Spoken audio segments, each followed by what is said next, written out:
I'm a strong advocate for everything that is STEM. We're now even taking the opportunity to even promote STEAM as well, because we do understand that art plays a very instrumental part in the application of STEM. So I'm so excited to be here. So it's a joy to see that you are here and are willing to take advantage of opportunities like these, like this STEM social conference. So I welcome you all here today. You are the next generation of innovators who will solve some of today's problems and most of tomorrow's problems.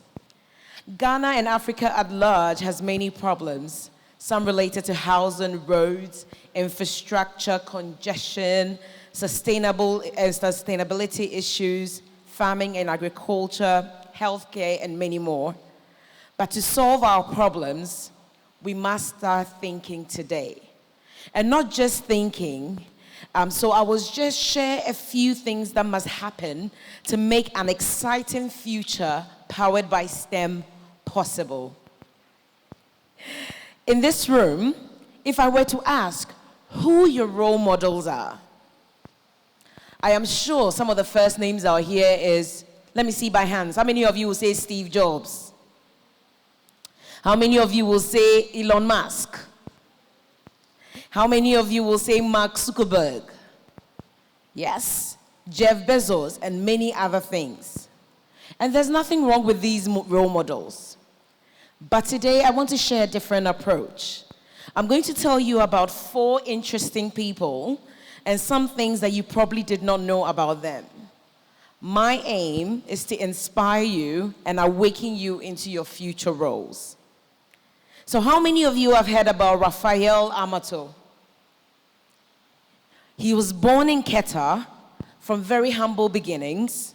He went on to become a doctor, an author, poet, and a politician. He was nominated for 1949 Nobel Prize in Medicine and Physiology. And he's Ghanaian. I bet you didn't know that, right?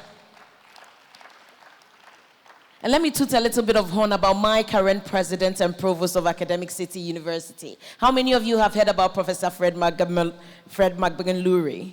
Again, he was born in Baoleshi, attended Nandom Secondary School in the north, went to St. Augustine's after that, and then moved on to Central State University and ended up in MIT.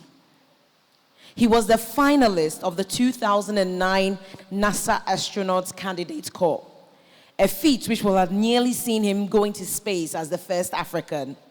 And he now has over 22 issued US patents to his name. Again, he's Ghanaian. Have you heard of the distinguished professor from Penn State University, Professor Osio Osari, who manages to teach engineering using his signature style, which is African proverbs? And the last, but certainly not the least, Professor Elsie Kaufman. I'm sure you've all heard about her, right? From her role as a quiz mistress at the National Science and Maths Quiz. Again, from humble beginnings in Asin in the Central Region, she went on to acquire her PhD in bioengineering. And in addition to her excellent work at the National Science and Maths Quiz, she's also won numerous awards for international academic leadership and recognition in her excellence in support of the international level and her commitment to science, technology, engineering, and maths. The common thread that weaves the stories of these great men and women together is that they are all scientists, engineers, technologists, mathematicians, and innovators who are all from Ghana. They look like you. They come from humble beginnings. They worked hard and achieved great things in the field of STEM. Isaac Newton once says that if I have seen further, it is by standing on the shoulders of giants. And so now you must learn and be inspired by our local heroes. Take on the baton from where they have reached and take advantage of the future opportunities in STEM. Ghana needs people who will come up with solutions that will transform our nation and continent. In the same vein, let's talk about mentorship. I'm not here to tell you who your mentors should be. Once you have found the general area that you're interested in addition to your global mentors who inspire you from afar, identify a local mentor who is successful in their field and follow them, shadow them, attend their conferences, and program and consume their content. Find creative ways to engage them, possibly build relationships with them, either online, through Facebook, through LinkedIn, and get inspired by them. A good example of what we are doing today, creating that engagement so that you can have real impact from people who are just like you, to start from humble beginnings and be successful in their field. For a future powered by STEM to happen, we need an enabling environment where STEM-oriented individuals can thrive, where each and every single one of you can thrive. Yes, I acknowledge that we have a few good enabling spaces to start with. To mention a few, we have Impact Hub, we have Stanbic Incubator, we have Ghana Innovating Hub. A lot of institutions also have their technology entrepreneurship centers like we do. However, to put it mildly, these efforts are still a bit scattered. The question is, where is our equivalent of our Silicon Valley? A full ecosystem with all the infrastructure to enable and inspire creative problem solving. We need a consolidated effort, an ecosystem where innovators like you can thrive and where breakthrough ideas have the best chance of becoming real solutions in the real world.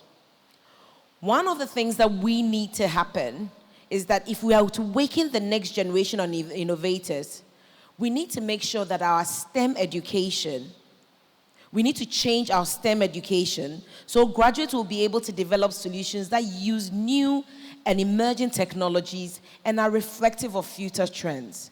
It is for this reason that even at our institution where I am, all students, irrespective of their background, whether they are doing communication arts, whether they are doing business administration, or whether they are STEM students, all learn programming with Python because we know that is the future. We are including new and emerging technologies like artificial intelligence, robotics, into the curriculum to prepare them for the future. So in keeping with the idea, so your role as, I'll take it, yes. So that graduates like you will be able to develop solutions that new technologies and are reflective of the future trends.